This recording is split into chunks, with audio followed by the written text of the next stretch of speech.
right, so let's think about a couple of things here. Number one, I put the basic outline up here, the model church, and then the state of the Roman world. So the model church, let's think, we went through last week the doctrine, the government of the church. And what worship do we find in the New Testament church? In Acts chapter 2, verse 42, we read that they continued steadfastly in the apostles' doctrine, fellowship, breaking of bread, and prayers, which is a reference to the worship, the simple worship that they convened to do in the first century.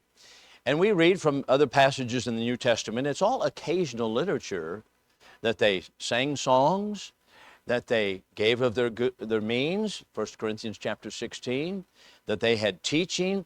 And so it's interesting to note that it was patterned more or less after the Jewish synagogue.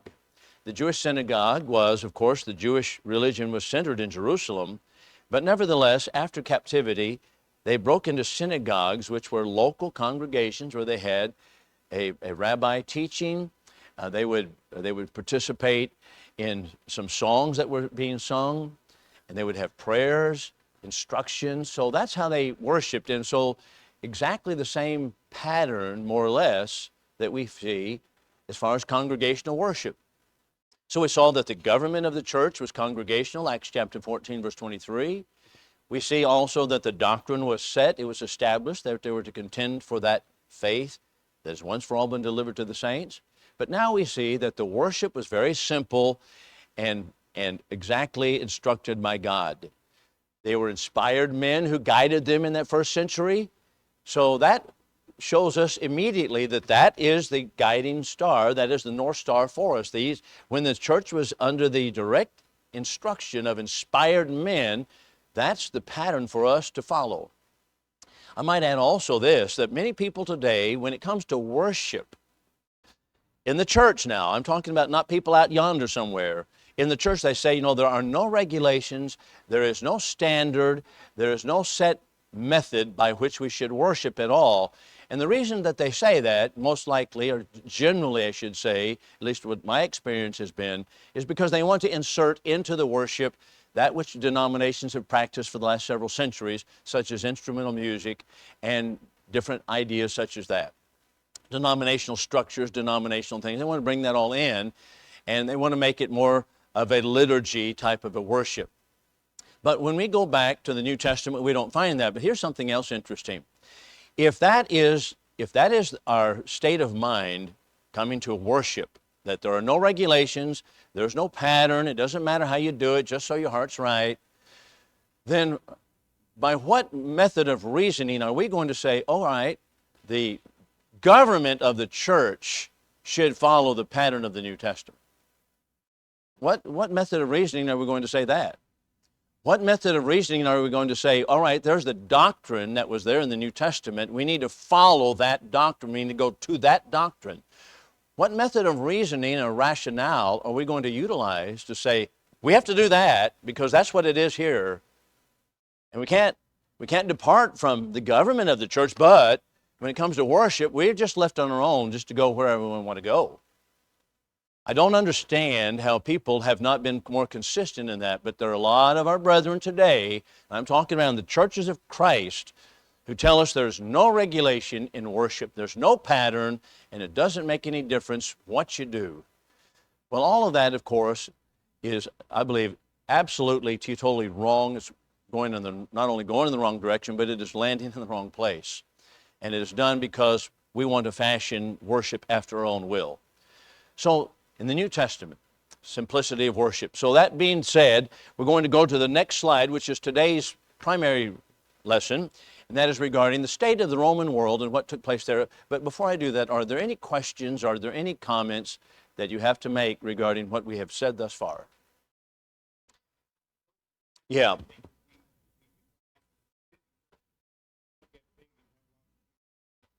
Right, numbers, nickels, and noise, right? Numbers, nickels, and noise, and we'll be fine. So the community churches that Brother Patterson brought up just now is really, they're interdenominational churches. In other words, you don't have to be a Baptist or a Methodist necessarily. However, I will say that it is strictly based upon denominational doctrine material. Faith only, that's what is taught in the community churches. It doesn't matter to which community church you may go, and you can look them up online, which I have done many of them. They're all basically the same. They basically say, you can be baptized if you want to be, but you don't have to be. You can be sprinkled as a baby, and that's fine with us, just as long as, this. And so there is no really, they kind of break down the barriers between the Methodists and the Baptists and the Presbyterians, but basically it's an interdenominational movement. That is so different than what we are trying to do and what the Bible guides us to do, and that is just leapfrog all the way back to the first century, and let's see what did they do there. Was it, okay, you can believe whatever you want to believe and practice what you want to practice, and you can use instrumental music and whatever, and that's the community church? Or was it simply, here's what we need to do, and follow the simple pattern of the New Testament? So I'm glad you mentioned that. Yes, sir. In essence, that's where all departures go, and that is jettisoning the authority of God. So that's right. All right, so, yes, ma'am.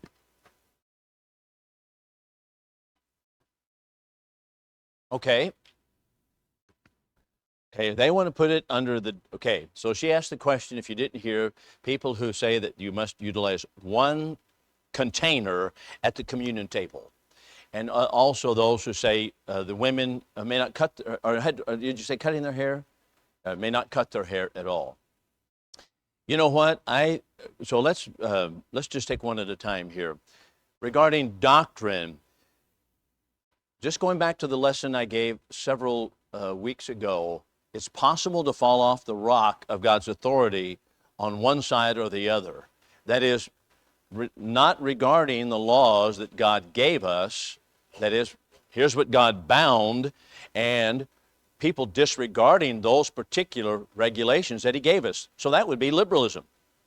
On the other hand, history has always shown us that when you have so much liberalism, people swing too far the other direction, and they want to bind certain regulations that are not bound, such as they did in the first century regarding circumcision being one of them. And I believe that's exactly what's going on regarding, for example, the single container. The single container, when Jesus blessed the cup, it was not blessing the container, even though the cup is referred to the cup. It's referring to the contents of the cup and not the container at all. But here's something else interesting. I had a Bible study with one of the preachers in this community several years ago on a one-cup congregation. I said, what can we do to be unified in the Lord? He said, well, you're going to have to use one container. I said, I tell you what, let's all worship together, and you come and worship here, and I believe that our congregation will put one container on the table, and I spoke for everybody here, so hope that's all right. We'll put one container on the table for those of you who feel compelled that you have to drink out of the same container, and we'll have multiple cups for those of us who don't feel so compelled. I said, now, let's just do it that way, and we can all worship together. No. I said, why not? Because you would not be doing it right. I said, the Bible teaches that you manage you. That's 1 Corinthians 11, and that is we're to examine ourselves, not one another, if we're doing it wrong or right, and so forth. But, so I take it that is making a law that God has not made, and it gets to be very, I don't know, I don't want to say ugly, but sometimes the picture becomes ugly, but it becomes a very distasteful how many regulations that people want to bind. So I take it that that's the case there. Regarding the cutting of the hair, I think the basic principle of the Scripture is that there's a distinction between men and women, and we need to maintain that distinction in dress and hairstyle and everything. And I believe that distinction is maintained, 1 Peter chapter 3, regarding the women, where he tells regarding the woman, even if she has, or a wife, if she has a husband who's not a Christian, then how is she to win him? And she's not to be lording it over him. He doesn't use that language, but he says that she's to use her example. Well, that's not to say that there's not to be some teaching done, but it is to say that she's not to be in a position of authority, even though she's a Christian and he's not, because the family is organized by God. So the principle generally is that there's a distinction between men and women. I think we need to maintain that, and our society wants to make a unisex society, and I believe that we are absolutely in the wrong direction. Yes, sir. Yeah, you know, and on the other hand, it's a shame for a man to wear long hair. It's like, okay, where does that go? That's 1 Corinthians 11:14. So, at any rate, that's how I handle those issues. I don't know, is that how you do it, Lisa? Yeah, yeah, yeah. I see. So you were an object of a discussion there. Yes, sir. Right, right. Yeah. Well, I'll say you one thing. I want to be in the front of the line when that takes place. So, okay, let's go to today's lesson, and that is the general view of religion in the time that Christianity came to the world. And there's several things that we need to note regarding it. So, first of all, we're going to notice why even be interested in this, because we're looking at the apostasy that began to occur in the 2nd century, right out of the box almost. So, in the 2nd century, we have movements away. And how did that happen, and why did it happen? So if we have a little bit of handle on the religious state of things at that time, we'll be able to see it. And then number 2, we'll look at the Roman world. I have several things on there regarding no objective truth and so forth. We'll look at that in a moment. And then Judaism. Judaism, of course, also had a big part in what the religious milieu was at that particular time. So those are the 3 areas that we need to think about. So let's think about, why should we even look at this area? Why should we be interested in it? There's several things to note regarding it. Number 1, and that is that human nature has never changed. It's not changed, and human nature is always the same. And that being the case, men always and women always want to go the direction they want to go. And they come up with many reasons of why they are justifying themselves to do that thing. And that's exactly what was going on in the 1st century. We will see we are not any different, really, as far as human nature is concerned, with what happened there. Something else is interesting, too. Comes from Augustus Neander. He was a writer, let's say a German writer, I think it's in the late 18th century. And he wrote several voluminous volumes on the history of the church. And he stated that there was really an emptiness in that entire period, just an empty feeling, because pagan religions did not satisfy the real need of man. Now, why would that be the case? Why do pagan religions really are dissatisfactory to what man really needs? So I think of it as children in the home. You know, a lot of children have no boundaries, they have no discipline, they go where they want to go, and that's what they want, that's what they desire. But inside, really, children they look for what? Guidance, boundaries. They look for that boundary. And the boundary is only set by wise parents, and you have to enforce that boundary. Sometimes with discipline it has to be done, but if you don't do that, then the boundaries continue to spread. And that's just human nature, but that's what happens with children. And I see it, in my view at least, that's exactly what the Roman world was like. Pagan religions did not satisfy man. Why? Well, because the gods of the Roman world participated in the sin of men. You can't read one single story of the pagan gods, and you're not just like shocked at the debauchery and wickedness and sexual immorality that they were all involved in. So there's no standard that set people for a better course. There's no standard that was set high. And when that happens in a country or in a worldview, then people start longing for some real boundaries, some real guidance, as Jim put it, some real guidance. And that's what happened with the Roman world. That's Augustus Neander's view of it, at least, and I take it he's had a pretty accurate thing about it. Then also, here's something else. He pointed out Christianity could never have sprung forth from any individual religious tendencies of that age or any union of them. Now, what is he driving at there? Christianity could never have sprung forth from any religious tendency of that age. What does that mean? Was he pointing out to you here? Unique, centered around Christ. Here's the thing, from God. It's from God. Christianity could not have originated with the mind of men because the mind of men concocted all of their pagan religions to look like themselves. And that's what people do today. Christianity could not have sprung forth from it. In other words, the apostles, and we put it sometimes simply this way, the apostles preached a message of purity and holiness to which even they themselves had to seek to climb. They would never have done that being uninspired, because men don't do that. That would slay themselves. They would actually criticize themselves. People don't do that if they're concocting a religion. For example, Muhammad. Muhammad concocted, uninspired, his own religion, Islam. Well, did he have a high standard of holiness? No. No, any man can have any woman she wants, up to 4 women, and that's fine.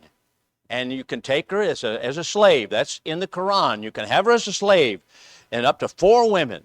But there is an exception to that. Who's the exception? Muhammad himself. He had over 50. Well, what is all of this? This is wickedness that is cloaked in religion. That's what it is. And it makes the religion look like what they were already doing.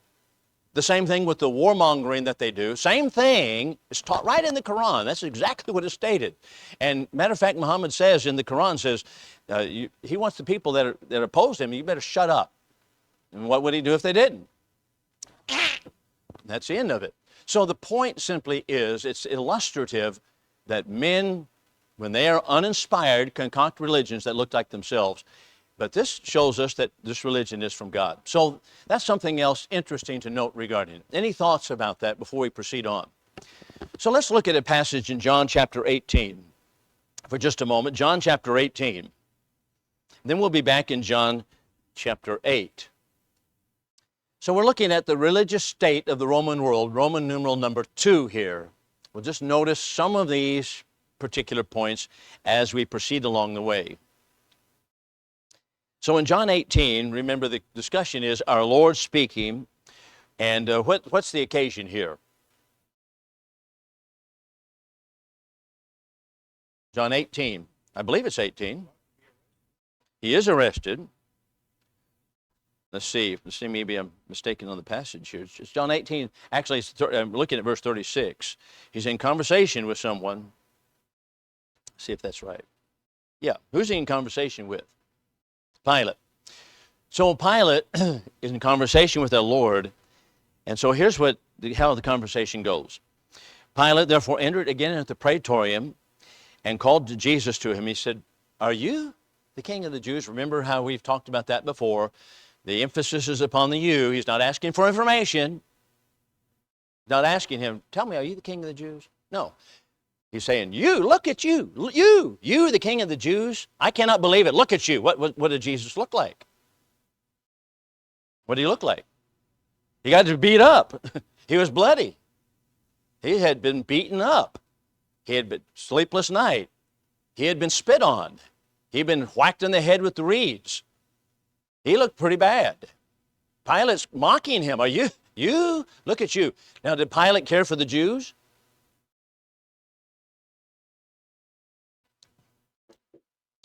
The Roman government didn't like the Jews.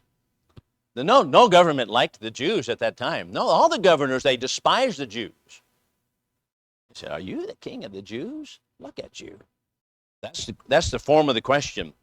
So then Jesus said, "Do you say this of yourself, or did others tell it you concerning me?" Now I want you to listen to what Pilate responds. "Am I a Jew? Your own nation and chief priest have delivered you unto me. What have you done?" He said, "Okay, I don't want to get into this theological discussion with you.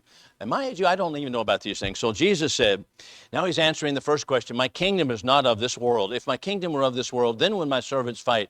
Now is my kingdom not from," that is not from here. It's not an earthly kingdom. Well, I tell you what, religious people today need to pay attention to that. Pilate heard something in that. and he heard the word, what? King or kingdom, my kingdom. Are you a king then? Jesus said, now here's what we come to it for. Jesus said, you say that I'm a king. That's why I'm here. To this end have I been born, to this end I'm come into the world, that I should bear witness to the truth. Everyone that is of the truth, here's my voice, of the truth. What did Pilate say? What is truth? There's no such thing as truth. That was the general state of the religious world. The Romans, they didn't believe there was an objective truth. What do I mean by objective? What does that mean, objective truth? And that would okay, so what would that be called? Subjective truth. Subjective. You think this is true, you think that's true, you think this is true, I think that's true. There's not any real truth out here. It's just what you think is right is right. Boy, a lot of people in religion today comment exactly like Pilate. If you've ever gotten into a discussion with people in denominationalism, they say the same thing. Well, if you think it's right, it's right. If you think it's wrong, it's wrong. If you think worship's that way, then that worship's that way. What is that? There is no objective truth. But that's where the religious world was. So that's how they thought.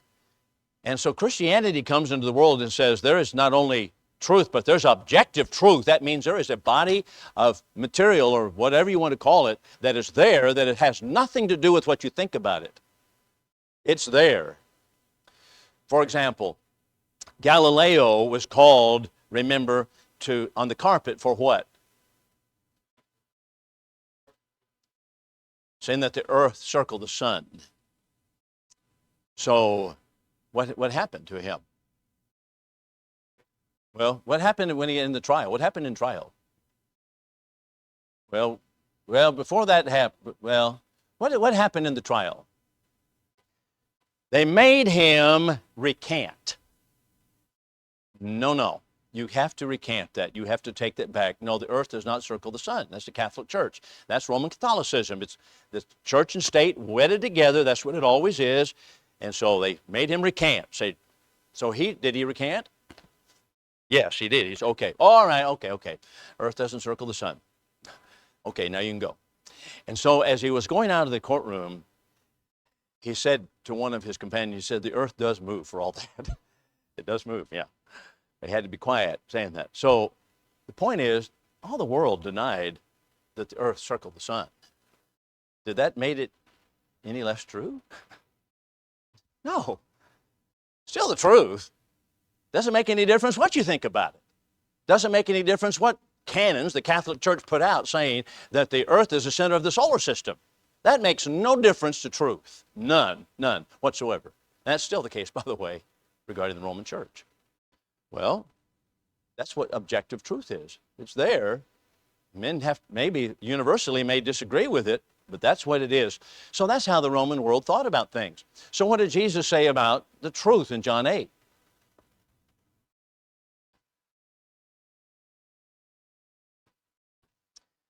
This is one of those famous passages, beginning in verse 32. Say again.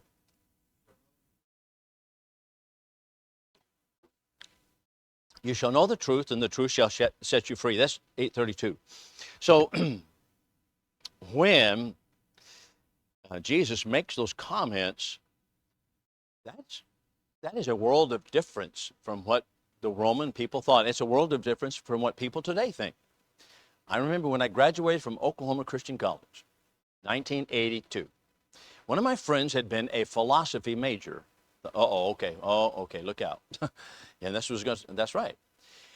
And we got into a discussion on graduation day and about truth. And he said, well, you can't know the truth.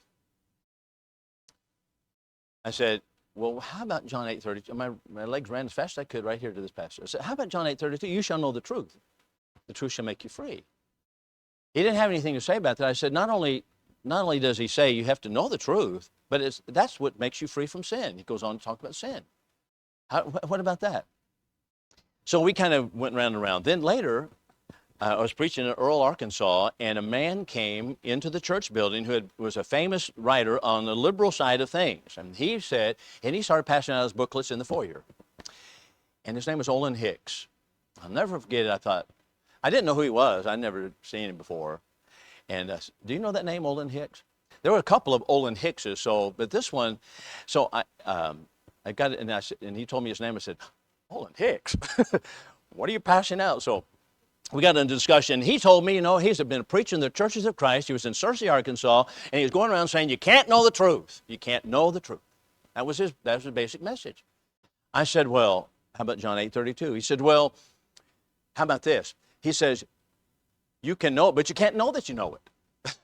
I said, well, you know what? John handles that already in 1 John. He says, hereby you shall know that you know the truth. 1 John chapter 2, verse 23 or so, you shall know that you know it. I said, he says you, then of course, then now where are you going to go? This is common.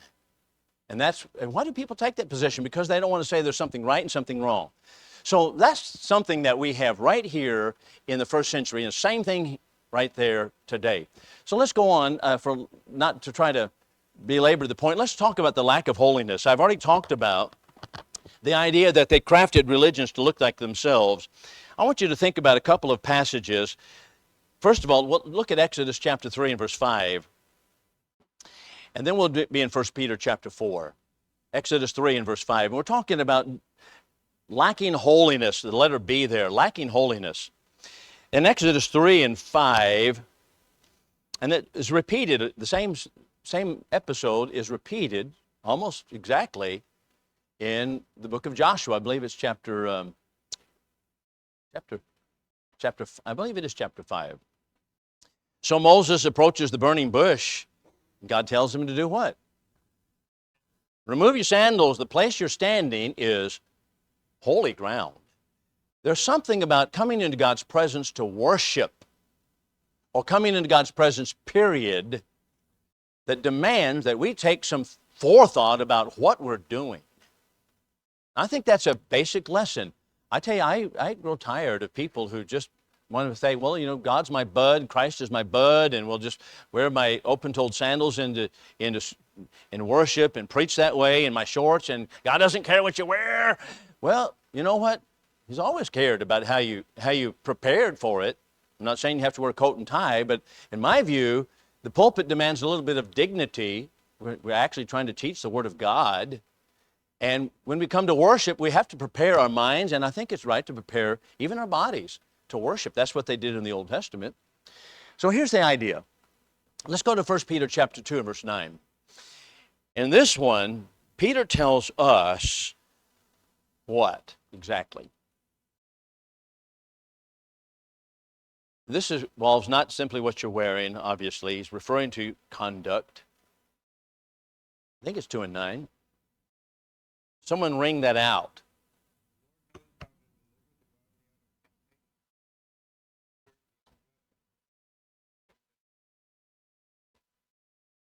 Let's see, that's 1 Peter 2 and 9. Let's see. Yeah, that's right. A holy nation. Yeah, you're a holy nation. This is Christians are a holy nation. Not only so, but he tells us, you shall be holy even as he is holy. That's 1 Peter 1. Look at verses 15 and 16. He calls them children of obedience. And then, like as he who called you is holy, be yourselves also holy in all manner of living, because it is written, you shall be holy because I am holy. Your behavior needs to reflect a holy character, and that is reflecting God. Isn't that remarkable? Now, what's different here?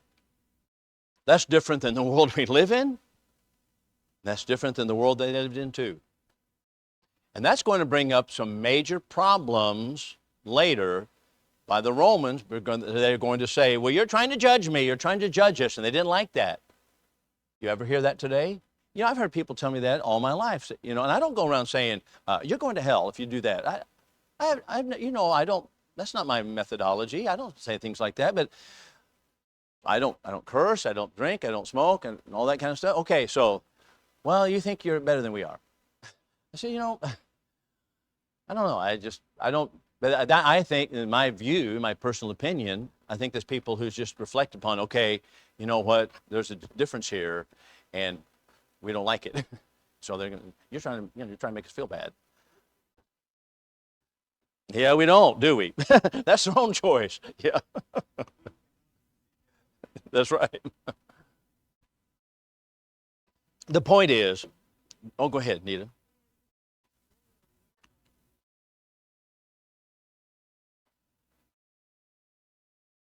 Right.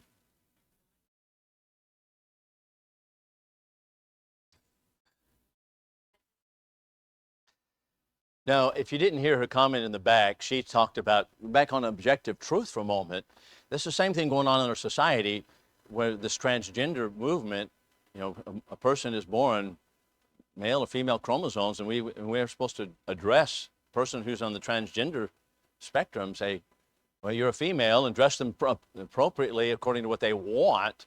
And we lose really a balance, we lose sight of objective truth, and that's a good illustration. Yeah, well, people are losing their jobs over it. Yeah, all over this country. Yeah, because we are denying objective truth, and that's a good illustration. Maybe I didn't remember that next time we bring up objective truth. Did you have your hand up, Ann? Yeah, I'm trying to repeat what they say up front. But that's good. Now, I'm glad that people come up front. That is, Nita was looking at some of the footage of the last classes, and everybody sits in the back, and it looks like I'm teaching an empty auditorium, which is not the case, in case people think that's what's going on. So, all right, so anyway, lack of holiness. So when you have a Roman world that's crafting the religion around what people desire and want, what kind of religion do they come up with in it? One that looks like the worst practices that they do, and that's what they were doing. So then we have necessarily the maintenance of the state religion. This is so interesting, the state religion, because it was the mixing of church and state, so to speak. So I know that's a hot topic and a misunderstood topic in my view in this country, but the state religion was an official state religion. So when Nero, for example, or before him Claudius, was the emperor, you had to pay deference and worship those emperors at their altars. You had to do that. That was part of what you had to do. That was a state religion. But at the same time, you have men such as Cicero, who was a Roman senator prior to Christ, about 40 years.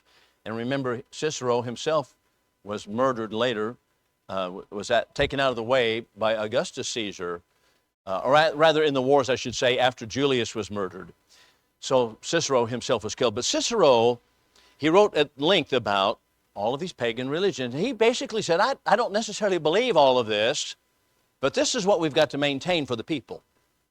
Why did they? Well, they felt like they needed to maintain that to keep order in society, some kind of religious base, even though it was a lowbrow type of idea of concepts. They felt like they needed to maintain a state religion to maintain order among the masses of people that were below them.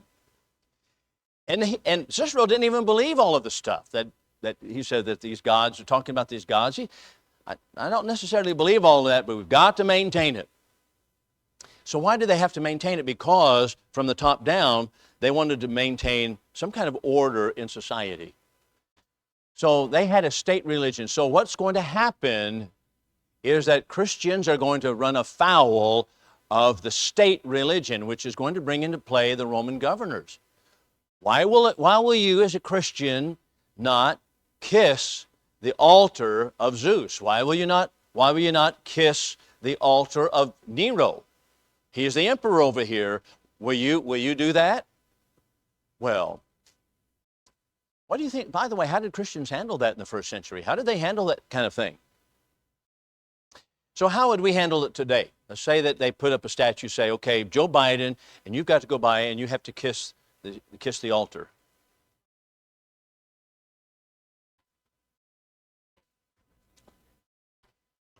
Yeah, you have to buy into the doctrine. Let's say that you're going to do it, we're going to kill you.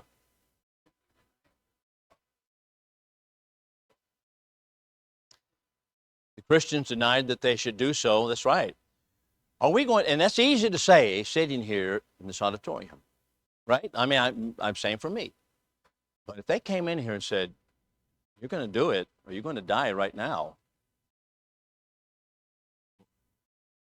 what are you going to do? Way things are going, let's just do it. So here's a main problem, and we'll see this coming up in the 2nd and 3rd centuries, and it's going to rack the church terribly, because many Christians are going to say, what? Obviously, okay, I'll do that. So they show their defection from Christ, and they would worship at the altar of Nero or one of the emperors or one of the gods of Rome. Okay, so the church says, okay, Bill Lockwood just did that, he's gone. But some of you, say, take an older man like Jim, they say, you're going to do it or you're going to die. And they put him to the torch and said, he said, I'm not going to do that. And they kill him. So now, after the persecution ended, and I said, well, I'd like to come back in here and I'd like to be a member of the church again. Well, wait a minute. We're going to have some problems here. And what are the problems? Weren't willing to die for Christ? Can I come in on my confession only? Are we going to have to say, well, you have to do some what we're going to call penance, do some things. That's where penance came up. I have to do some duties here. Jim had just died for Christ. I denied Christ. I want to come back in. Some of you are going to have a hard time with that. Aren't you? Yeah, you are. Let's say, here's another one. Let's just take Paul, for example, in the 1st century. Paul had just killed Christians, and he just killed someone in my family, murdered them. Now he became a Christian, comes into the congregation. Are we going to have trouble? They have, I'm simply pointing out, they had a lot of situations that we haven't faced yet. We may, but that's what they were facing. So when they faced those, they started coming up with some different rules and regulations, and they became part of what became later the Roman Catholic Church. As it progressed through the centuries, it moved, and so it was all because of what was going on with the persecutions from the state religion. That's exactly how it's going to go. That's how the Catholic Church began to be formed. So, how about any comment on that? Any thoughts about that? So here's another one. How about superstitions? Superstitions, of course, there were many superstitious ideas that were inserted into the Roman religion. There's also superstitious ideas that were inserted into Judaism. How did that happen? Because the Jews were in Persia, and these Persian superstitions were inserted into the Talmud, and they are there today.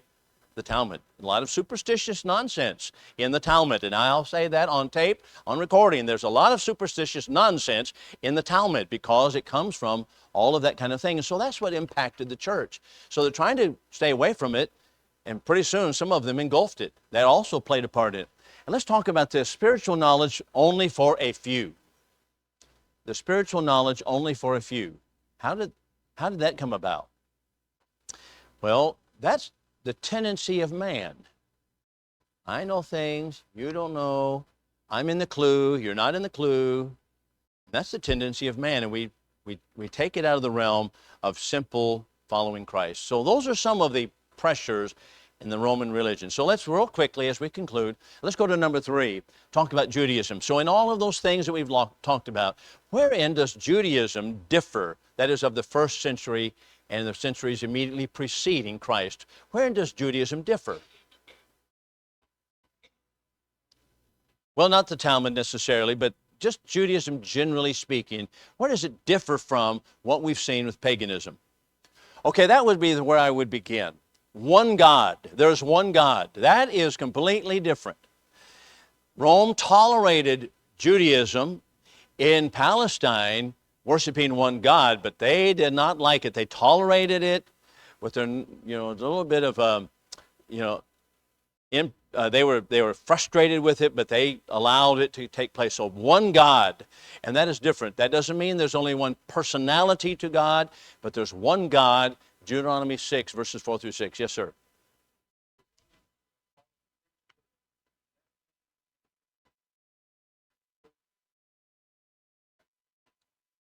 That's right. So it would be like the community church, back to your example. The Roman government followed the tradition.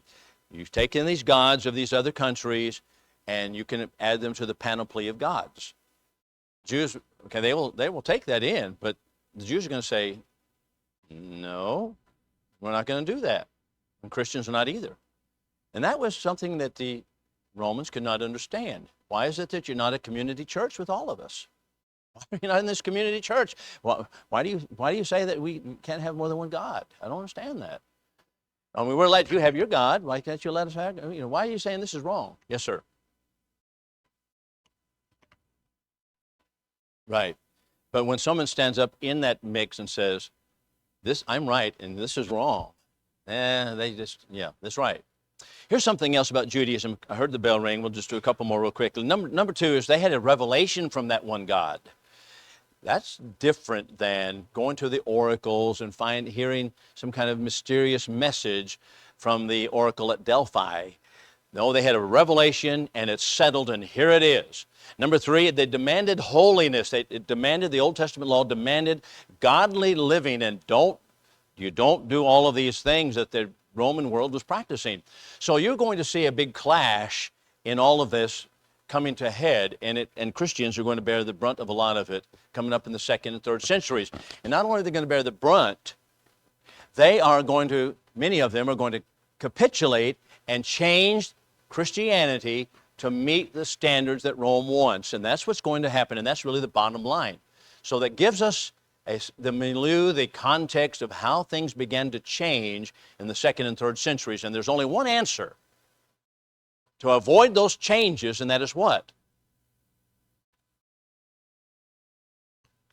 Go back to what does it say?